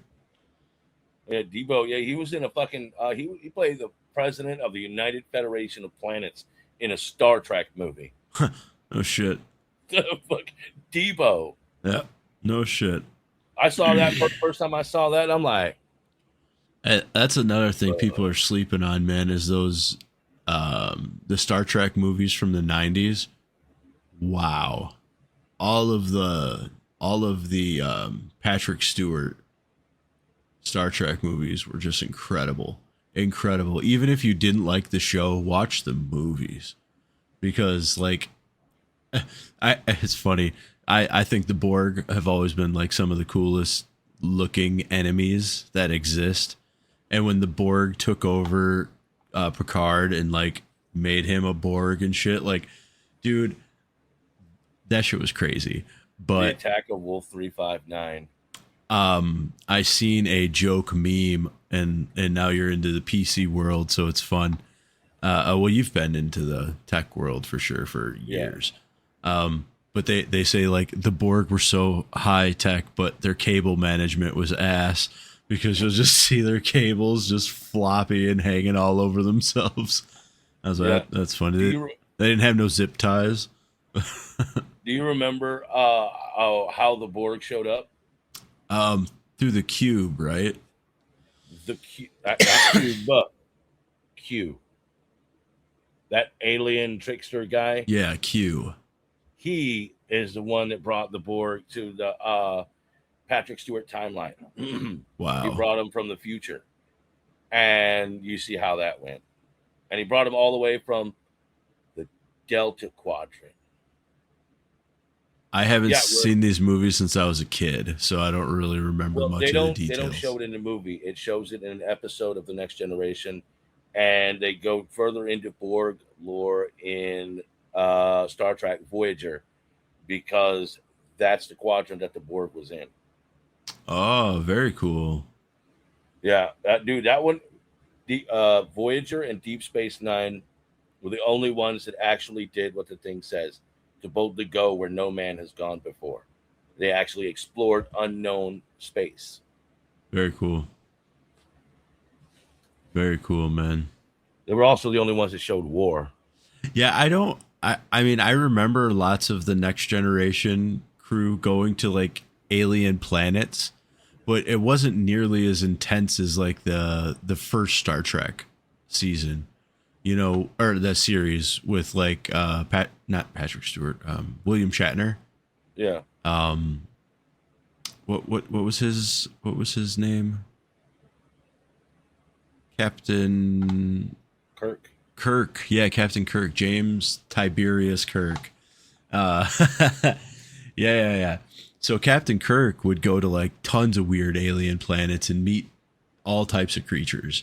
And they didn't really do too many crazy creatures, I feel like, in Next Generation. You had lots of alien races, but it wasn't like just odd creatures as much. Yeah, that would have been Deep Space Nine and Voyager. They had they came up with, and Enterprise. The show Enterprise had a few unusual ones. I didn't check Enterprise out. Is it good? Oh yeah, it's 100 years after first contact with the Vulcan. And the Vulcan is Spock's race, right? Yeah. And it was 100 years after that. It was their first time a Klingon came to Earth to cause problems or crashed here or some shit, and they were taking him back to Klingon space, and this other unusual like sand skinned. They look like sand. Their skin looked like sand, and they could change. They could shapeshift, not like Odo and the changelings, but they could change their shape. They could go invisible, and they were causing all kinds of problems because they were getting information from the future. And it was pretty good because it also showed the reason why they have some of the systems and whatnot they have on the ship, because they didn't have it. They had to go through certain space anomalies, and they didn't have the protection. That's on Enterprise? Okay, Yeah. I'm going to check that out. Enterprise. Yeah, dude, Star Trek World has always been really cool. I remember as a kid, the only reason I didn't get into it as much, I seen the video, all the movies and all the shows because my dad was a big Star Trek fan. But like we were always like as kids, you always had to make it, you're either one or the other. So like, you know, you were WCW or WWF. You were Star Trek or Star Wars. You know, you couldn't be fans of both. You were Big E or Tupac. You know, you were one or the other. You had to pick a side in every fucking thing you listened to, and every media platform. Yeah, and nowadays people can't say can't be. They have to be Star Trek fans. You know why? Yeah, Right here. Yeah. What we're doing right here. That's Yep. fucking. They got the idea. That's what fucking these things. Yeah. Yep. Star Trek. Yep. The isn't like the Space Force logo pretty much a Star Trek logo? Damn near, yeah. I wouldn't be surprised 10 years from now it's on the side of a fucking ship. And we're going, oh, it's the Enterprise. It's Star Trek for real. It's gonna be in our lifetime, man. Like I'm 38. I'd like to believe that I at least have another 40 years left in me. 40, 50, 50 on the good end, 40, if I'm irresponsible. I'm responsible enough. I guarantee I'll live at least till like 60s, 70s. The damage I've done to my body has not been irreparable. I maybe with the advancement of modern technology, ain't no telling, right? We don't know what medicine's gonna look like in 20 years. So, it's not far-fetched. I'm hoping that I at least have double my lifetime so far left. Now, there's two things I hope I get to see in my lifetime: full dive virtual reality technology and the holodeck. Yeah, the holodeck would be badass. Like the full body scanner that they would do in Star Trek. I had an MRI done, and I seen like they're offering the full body MRI services, and I was like, oh, how fucking Star Trek-y is that? You can obviously it's not covered by insurance. Anything like that's elective, but now imagine they come out with that the handheld boy. Yeah, dude, I'd be fucking we'd be old as fuck going, oh shit, you finally done did it, fucking hell. Still waiting for my phaser so I can set it to stun or to kill. Hell yeah. Yes. I'll always leave it to set to stun unless you fuck with me, man. If you ever got yours sent to kill, then I'm going to set mine to kill. Yeah. But I ain't on no bullshit, man. I don't want no smoke. I just want to be able to exist in my little alien planet wherever I find my exist. Like low-key, man, I feel like one of the best lives ever would just be like one of them farmers out in Tatooine, right? Like Uncle Luke and Aunt Beru, man. I'm chilling, bro. Drinking my blue milk. What's that planet in Star Trek? The vacation planet. No, I remember Picard going there a bunch of times. Oh yeah, that's because it's that kind of planet, man. Yeah. It's not what happens in Vegas. It's what happens on that planet stays on that. Yeah, that's when you always seen the doctor dressing all sexy and shit. One with the curly hair. I don't remember her name. Deanna, right? Something like that. No, that's Troy. That was the counselor. I think I don't remember the name of the before the redhead. She wore the blue, I think. Well, the doctors wore the blue because there was the redhead one, Crusher. Yeah. It was Beverly, and then there was that other lady that was before Beverly. Yeah, no, I like the curly hair brunette chick.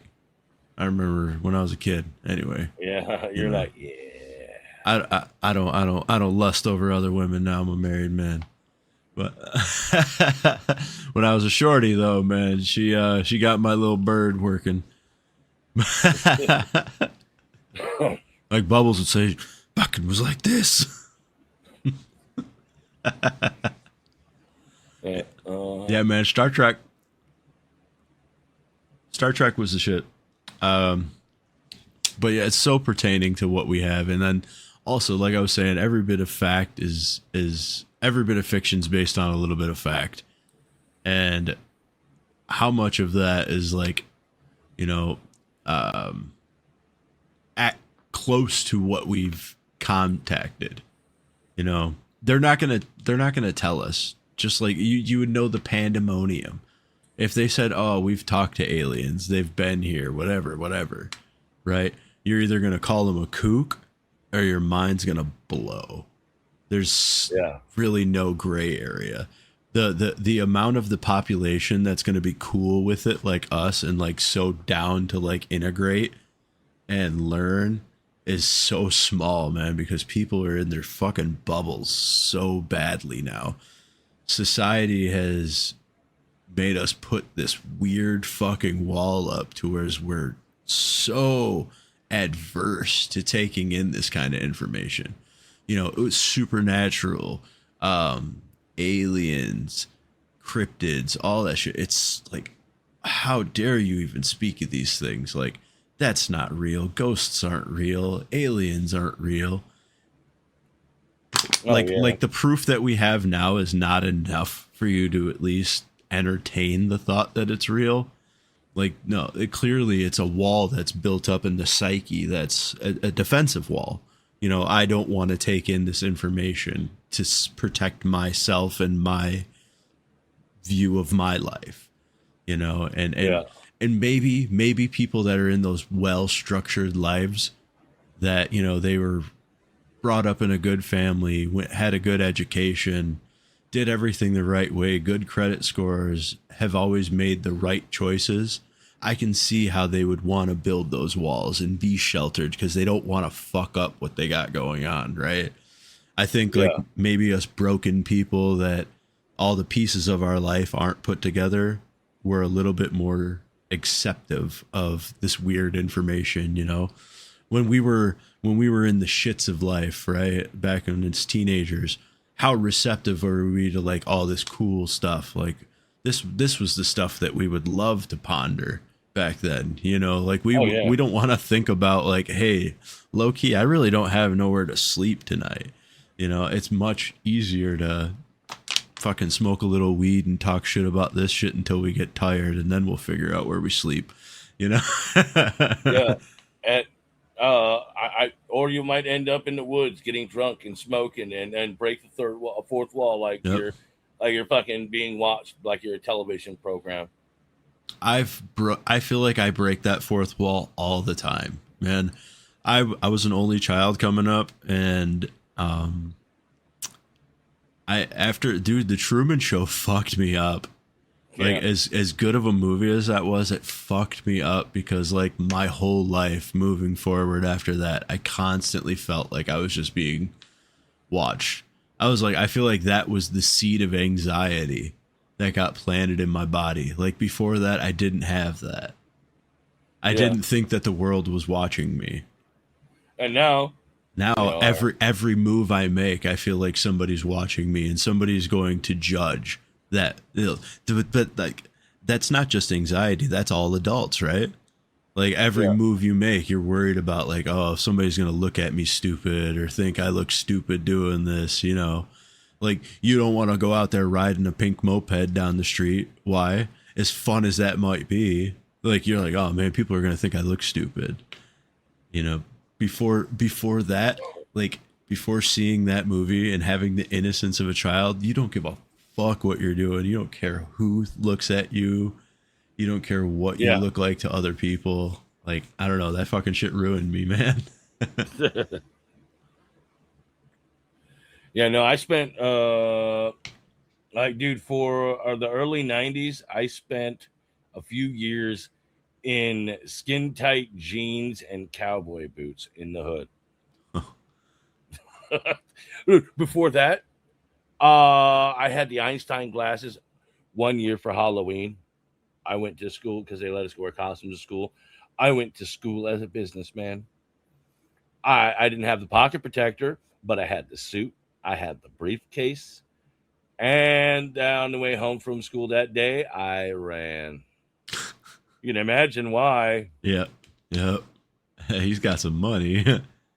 Well, no, and I was, or let's beat up the dork, you know? Yeah. I was one of the few white kids. My junior and I, my brother and I, we used to get chased a lot. We learned routes through, like we learned there's one route when we were on the way home from school. We could cut through this alleyway. We learned to fucking scale a wall. Like we were like 4 feet tall, like we were fucking kids, and we were able to scale a 9-foot brick wall with a couple of jumps. Boom, boom, we're on top of the wall, and they couldn't get us. And if they tried to climb up after us, we'd hop over to the other side, and there's an old person home there with a bunch of crazy old people. Like, you leave those boys alone, I'm gonna whoop your ass. Hey man, shout out to those people, man, because sometimes those are the people that saved our lives, man. Oh yeah, oh yeah. I remember They I don't was, give a fuck. I remember I was a kid once, and I seen this didn't happen to me, but I seen a kid like getting beat up, as he was like walking home. You know, I obviously was not Captain fucking Save a Ho back then. I was a little Yeah. kid, you know. I was like, oh no, and the kid ran and then was like knocking on somebody's door, and they let him in. But like, Yeah. I was just thinking, like back then, like how many people probably wouldn't, you know, and nowadays, like how many people wouldn't let that kid in? And I was like, yo, man, that kid needs you at this time. Let him in. You know, Yeah. it's just a little kid. They're not gonna fucking do nothing. And you know, let some fucking kid. If someone comes to the protection of my domicile, let some other badass kids come out there. I'll fucking, I don't know. I'm not gonna beat up a kid, but I think I could threaten him enough to get him out of there. I have a threatening enough presence to get him to fucking leave if I need to be. Yeah. Like Um, I know one thing I could do is I'm pretty good at doing the whole angry yell that scares them. yeah, Be like, hey. It's like you're ready to run them over, like Kool-Aid Man their ass. dude. Now these kids are such fucking comedic little bastards. You'll fucking yell at them like that, and they're like, "What the fuck are you yelling? Shut up!" You know, like they'll say something that'll piss me off because I'm like, "You fucking shut up!" Like, you shut up, you stupid little shit. I'm like fucking 5 times bigger than you. I will fuck you up, kid. Like, It's like, do you want to know what that guy felt like in the movie The 300? hey, but then now you got fucking out here in the hood. You got motherfucking these little kids are running around with pistols and shit. You fucking get too crazy, they'll fucking pop your ass. So that's why, yeah. you know, obviously the best thing to home protection. We all know what it is. We don't gotta say it, you know. But that shit shouldn't just be brandished, you know. Yeah. If you got some fucking kids running up on your porch, it ain't time to fucking. All right, y'all little shits, get the fuck out of here. I mean, if it gets to that, you always have that, right? But Yeah. that shouldn't be your first fucking go-to move. You know, I'll use the hose first. I'll be that old bastard that's sitting on the front porch that sprays the kids with the hose because they're on my lawn before I'm over there fucking trying to shoot them. What the fuck, you know? Yeah. That point, you pull out a fucking blowgun with paintballs. Get your ass out of here. Which one was it? Officer's like, which one was it? You see that one that's got the green paint on his ass?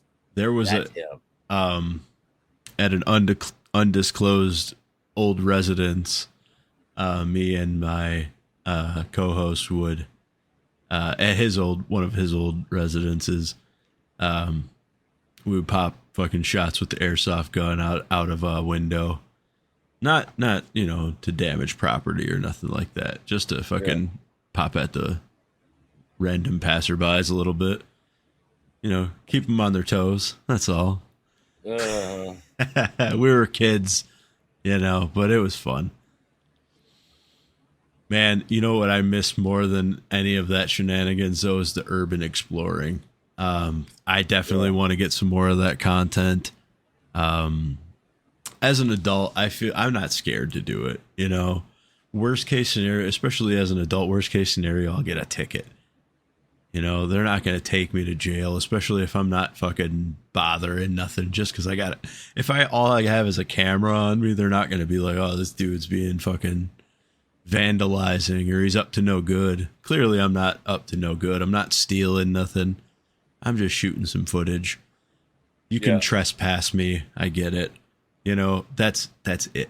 That's it, right? I don't feel like that's jeopardizing any massive legal troubles. I'm not going to go to any fucking federal sites or nothing like that. I'm sorry, guys. You can fuck off. I got a kid. You know, I can't do time. But I will do some urban exploring and some abandoned sites. I'm down for that. Oh, yeah. What I like to do at some point, I wish that I could find a way to let these, get these people, like part of the town out here It's part of the original Evansville. Some of these houses are like what. Matter of fact, the old house I lived in before here was built in 1860. But some of these ones down by the river, there's still brick road down there. Oh, And cool. these houses, some of them look like plantation style housing. There's even a lot of those houses you've seen, the ones that have that room up top with the one window, that little pointy room that's just that one little room. It's not doesn't cover the entire floor. You know what those rooms are for? Nope. It's for people to go up there, like in river towns and towns near ocean. Wives and children of sailors would go up there and look out at the water to see if their husband or their spouse or their parents that their ship was coming in. Oh, very cool. Very cool. But we have shit like that out there down the road. So we got to go to something like that with a Ouija board and some cameras at night, and really try to stir some shit up. Oh, there's one that has two massive, really old lions statues out front. And this fucking thing, you look at it and you're like, holy shit, something definitely happened there. Because all these houses were there before the flood of 1937, which covered most of, I'd say a third of the town. Yeah. Like where I'm at now was underwater. I'm definitely down to do some ghost exploration and do some I'm not scared to do Ouija board stuff. Like I'm just not going to do anything without proper research of like cleansing type rituals. Yeah, I don't want anything of getting attached. I don't want to bring nothing home with me, so I want to make sure that I'm able to research that well before I start playing around too much. Yeah, and I'm going to do it safely. Yeah, not going to do what Zach Baggins used to do in the early days, provoking. I will provoke. I like to provoke. No, I will provoke. Yeah, you should look up that first episode of Ghost Adventure, the pilot episode of Ghost Adventure. There's a dude. I will find some videos so I can put it up on the next not necessarily the next podcast, but in an upcoming podcast. There's a dude I follow. It's an Arabic ghost hunter, and it's out there. You know, I'm not sure which Arabic country, but I hear him speaking in Arabic, and he's going against jinn and stuff like that. And you'll see like the door slam, and he's like nothing but balls. This dude has fucking balls of steel. He will kick the door back in, like. And like run at whatever's throwing shit. Like he goes at it. He has no fear of it. And he'll be like just saying like Arabic prayer as he's doing it. But he fights back. Like you'll see it like pushing the door shut, and he'll push right through. Like he's like, no, hell no, you're not gonna hide from me. Like he's the aggressor. And I love that kind of content. There's another dude, and his content's not funny at all. It's actually really fucking scary. Because you know, it's just like, holy fuck, you're on the edge of your seat the entire time you're watching it. But there's another dude, he's Ghost Runner or Ghost Foos. I'll put his stuff on too. But does like funny stuff. He has all the spirit boxes and all that, and he'll just like make sexual jokes to the ghosts and stuff like, I'm gonna clap your cheeks. Shit like that, like, hey, what's up, girl? You know, like like trying to holler at the ghost chicks, and that his content's pretty fucking funny too. Yeah, there's you ever watched the show Destination Truth? Yeah, we talked about it before. Yeah. There's an episode they go into Chernobyl. Oh, very cool. And they have the thermal going, and they're in this area. They're all in radiation suits. There's nobody out, even the cameramen are in radiation suits. And when they ran the thermal, they right next to one of the people, when they were panning the camera, there was a figure in the thermal that was not wearing a suit. Wow. And it's like, dude, you could at around that same time, the woman, I think her name was Jael, felt like somebody was tugging on her hand. That was Wow. at her side. But you know that place you cannot be without a suit. Yeah, yeah. It was in that area. You had to be in a suit. They could only be there for a short time. And they had caught an image of somebody outside of a suit. That was some fucking freaky ass shit. Yeah, dude. So at Chernobyl, there's a lot of like weird shit. There's a funny YouTuber. I don't know his name either, but he's like a midget guy. Yeah. And he looks real fucked up. Like he looks like he has like radiation damage already. But he's got video of him being at Chernobyl just drinking out of fucking puddles and shit. Like, I'm fucking immune to this shit. He'll just be getting drunk as shit, drinking out of the puddles. Yeah. The fucking Toxic Crusader. Yeah, he looks like the Toxic Crusader, kind of. Yeah, it's fucking crazy, man. But we're almost at 2 hours, man, so we're going to have to wrap it up. As always, y'all, hit us up on our socials at the Wormhole Podcast. Hit that like, hit that subscribe. And until next time, y'all, keep them eyes to the skies. Yeah, and thank you for joining us on this end of the wormhole. Have a safe journey back, and do yourself a favor. Throw a little positivity out there. We can always use more of it. Yes, sir. Keep it positive, y'all. Wormhole out, y'all. Peace. It's the motherfucking wormhole, homie. It's the motherfucking wormhole, homie. Yeah. It's the motherfucking wormhole, homie. It's the motherfucking wormhole, homie. Yeah.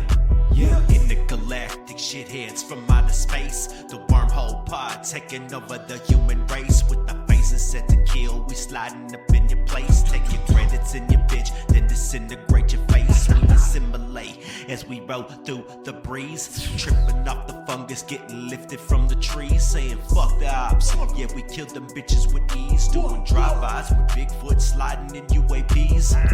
It's the motherfucking wormhole, homie. It's the motherfucking wormhole, homie. Yeah. It's the motherfucking wormhole, homie. It's the motherfucking